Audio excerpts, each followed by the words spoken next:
Title है India India is the CEO factory of the world. वैसे तो India pharmacy of the world कहा जाता है, लेकिन वैसे इंडिया अब तो फैक्ट्री ऑफ द वर्ल्ड हो चुका है। ठीक है, जब से वो आईफोन उठकर चाइना से वहां पर गए हैं, तो तब से तो वो दुनिया की फैक्ट्री भी बन चुका है, और सिर्फ वही नहीं, और भी बहुत सारी ऐसी प्रोडक्ट्स। लेकिन इंडिया सीईओ की फैक्ट्री ऑफ द वर्ल्ड है, इस पे हम पहले भी बात कर चुके हैं। हमने ये नहीं कहा था कि फैक्ट्री ऑफ द वर्ल्ड है, लेकिन हमने आपको कई बार बताया है कि दुनिया के बड़े टेक कंपनीज के सीईओज जो हैं वो भारत के हैं। क्यों है ऐसा, क्यों है? अब देखें, ये बात इतनी ज्यादा पाकिस्तान में कही जाती है, वायरल होती है, और लोगों को बताया जाता है कि देखें ये हैं उनके एसेट्स, और आपके एसेट्स हाफिज सईद से लेकर और कौन कौन से दहशतगर्द हैं ये आप मुलाहिजा करें। इस पर बहुत सारी बातें होती रहती हैं, डिबेट्स चलती रहती हैं, और ये सब स्क्रीनशॉट्स चलते रहते हैं। अब मैं आपको बताती हूँ, ये जो है जरा आप गौर फरमाएं, जरा देखें, जरा आंखें खुल जाएंगी आपकी अगर आपको अभी तक नहीं पता और अभी तक आपकी आंखें बंद हैं तो। India is the CEO factory of the world, CEO factory of the world. पहले नंबर पर है Microsoft, Satya Nadella CEO Microsoft के, $3.30 ट्रिलियन। सेकंड नंबर पर सुंदर पिचाई गूगल के सीईओ, $2.15 ट्रिलियन। थर्ड नंबर पर हैं यूट्यूब के Neel Mohan, $500 billion.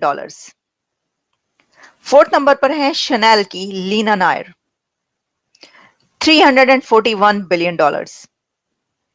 Fifth number पर हैं एडोब के शांतनु नारायण, $243 बिलियन। फिर आते हैं आगे आईबीएम के सीईओ, ये हैं अरविंद कृष्णा, और इनकी वर्थ $220 बिलियन।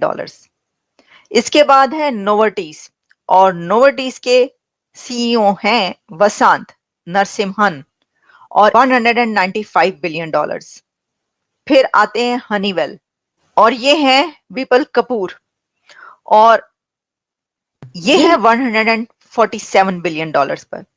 ये सुन के हालत खराब हो रही है, यानी हालत खराब हो रही है। यानी इतने बड़ी बड़ी कंपनीज हैं ये, लोग आम जो कंपनी होती है उसमें सीईओ बननी पाते हैं, तो ऑफ कोर्स इतनी बड़ी बड़ी कंपनियों में सीईओ बनना कोई छोटी बात नहीं है। ये सोच के सुन के हालत खराब हो रही है भाई। फिर है अरिस्टा, और अरिस्टा की सीईओ हैं जयश्री उलाल, बिल्कुल यंग लेडी हैं ये, लेकिन $136 बिलियन। फिर हैं पालो आल्टो, और पालो आल्टो के $133 बिलियन, और इनका नाम है निकेश अरोड़ा। लेकिन रुको जरा रुको, ये तो अभी आपने सीईओस की बात की, अभी बहुत सारे ऐसे सीईओस रह भी गए होंगे, कुछ ऐसे हैं जो अभी हमने शायद नाम मिस कर दियो ना लियो। लेकिन ये टेक सीईओ से निकलकर जब हम आगे आते हैं तो हम तो ये देखते हैं कि अब तो गवर्नमेंट्स में भी फैक्ट्री इंडिया की ही लग रही है, यानी दुनिया की गवर्नमेंट्स भी इंडिया की फैक्ट्री बनती जा रही हैं। वो कैसे?